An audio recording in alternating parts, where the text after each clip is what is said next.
Aleluia, amém. Aleluia, Senhor. Nós vamos estar começando o nosso trabalho dessa noite, amém? Gostaria que vocês ficassem em pé, nós vamos estar fazendo uma oração. E logo após a oração, o grupo de adolescentes vai estar cantando para nós. Está louvando e agradecendo o nome do Senhor nesta noite. Aleluia.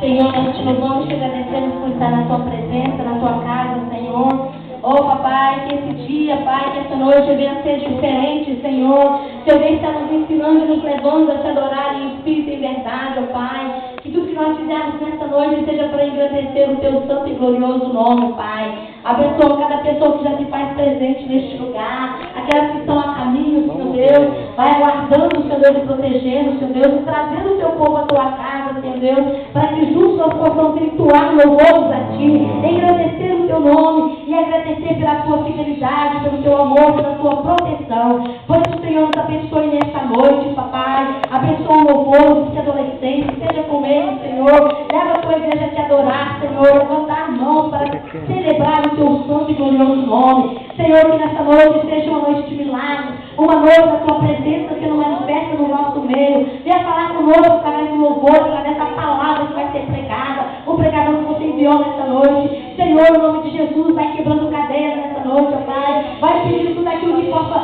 Senhor Deus, atrapalhar o bom andamento desse trabalho, Senhor Deus. Toda a frieza espiritual, Senhor Deus, caia por terra, no nome de Jesus, ó Pai. Ó Senhor, que a tua unção desça sobre as nossas vidas nessa noite, ó Pai. Que nós possamos, Senhor, em nome de Jesus, ó Pai, te oferecer o melhor, ó Pai. Que cada um possa oferecer o melhor de si mesmo para ti nessa noite, Senhor Deus. Que o nosso louvor, a nossa adoração possa abrir, Senhor Deus, o céu dessa nação, ó Pai. Que venha estar agindo poderosamente, Senhor Deus. Que quando estivermos cantando, Pai, cadeias sejam quebradas, almas sejam libertas, ó Pai. Onde estão cativeiros, Senhor Deus. Que almas sejam, Senhor Deus, transformadas, Senhor Deus. Vidas sejam transformadas. E que nós possamos sair diferentes nessa noite, mais cheios de ti, mais cheios do teu Espírito, do teu poder, da tua unção e mais parecidos com Jesus. Nós te louvamos, Senhor Deus, te agradecemos no nome poderoso de Jesus. Amém.